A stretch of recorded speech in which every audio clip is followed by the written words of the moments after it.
Sabtu 24 April 2021. Pada musim dingin, gelap gulita, geledek bersahutan, ada seorang pemuda di rumahnya. Suasananya dingin sekali.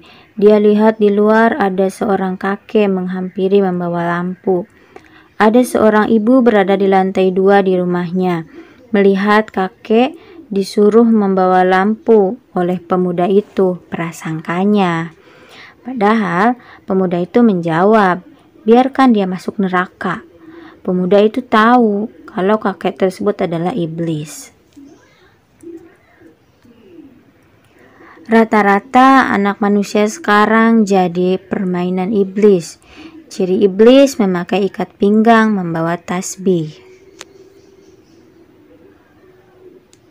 Kisah iblis menyamar menjadi santrinya Syekh Junaid al-Baghdadi, mengabdi di rumahnya selama 20 tahun untuk mencari celah dan menipu, tapi tidak menemukan selain satu pun, namanya Abul Minah.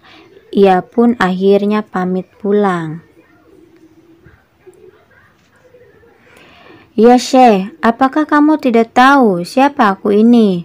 Kata Syekh, aku tahu kamu sejak pertama bertemu, tapi aku tidak mengatakan kalau kamu adalah iblis. Pesan Abuya, jangan sampai jadi mainan iblis. 4 jalan tol iblis menyesatkan manusia. 1. Merasa bangga dengan dirinya. Ada tamu Abah, petinggi perusahaan BUMN, bilang agar Abah menyalami direkturnya non-muslim. Ada salam dari Abah gitu. Kata Abah, gak usah, jangan, kasihan dia. Kalau gak tahu biarin aja.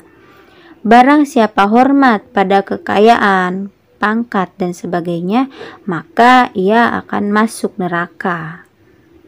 2. Merasa banyak amal, banyak zikir, puasa, dan lain-lain. 3. Lupa pada dosa. 4. Kenyang perut. Jangan pernah kenyang. Hampir semua orang di mana-mana kenyang perutnya. Jadi jalan tolnya iblis. Orang yang lapar tapi tampil kenyang, belagak kenyang, itu salah satu manusia berlian di dunia. Padahal ia sangat lapar, hanya berdoa kepada Allah supaya kuat. Tidak pernah kenyang selamanya. Zaman sekarang tidak ada orang yang doyan lapar. Kalau orang diberi 3 hal, telah sempurna nikmatnya. 1. Tidak pernah mengharapkan raja datang ke rumahnya, apalagi kedatangan Pak RT, gubernur, dan lain-lain. Tidak pernah berharap kepada manusia, karena akhirnya banyak kecewa dan sakit hati. Allah sudah programkan masalah kita, bukan dari usaha kita, toko kita. Tidak mungkin usaha yang kita lakukan saat ini mempengaruhi rezeki kita yang Allah tetapkan sejak dahulu. Tidak pernah mengharapkan rezeki dari toko, dari sawah, karena sudah Allah tetapkan sejak usia 40 hari dalam kandungan. Jangan sampai keliru.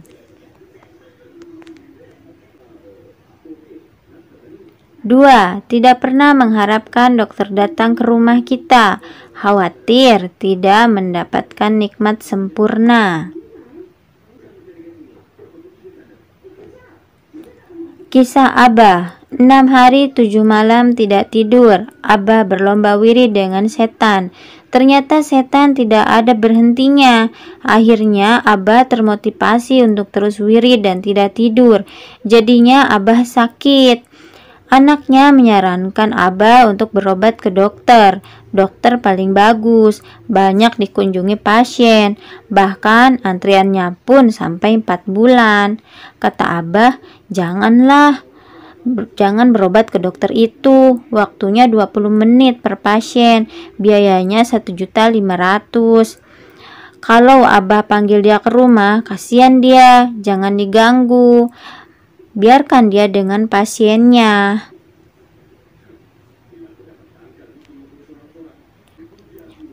Tanpa kabar, dia datang sendiri ke rumah. Periksa Abah sampai 2 jam, sampai keringetan.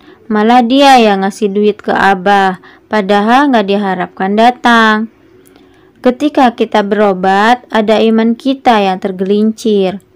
Mungkin maksud Abah, kebanyakan di antara kita kalau berobat ke dokter itu, maka yang ada di pikiran kita, dokter itu bisa menyembuhkan penyakit kita. Padahal itu hanya ikhtiar. Sebaliknya, yang menyembuhkan kita hanya Allah Subhanahu wa Ta'ala. Jangan sampai keliru. 3. Tidak pernah mengharap apapun dari orang lain atau manusia. Kalau kita sudah berpikir demikian, maka jaminannya masuk surga. Dikasih, tidak apa-apa. Nah, jaminan surga tidak terlalu sulit sebenarnya.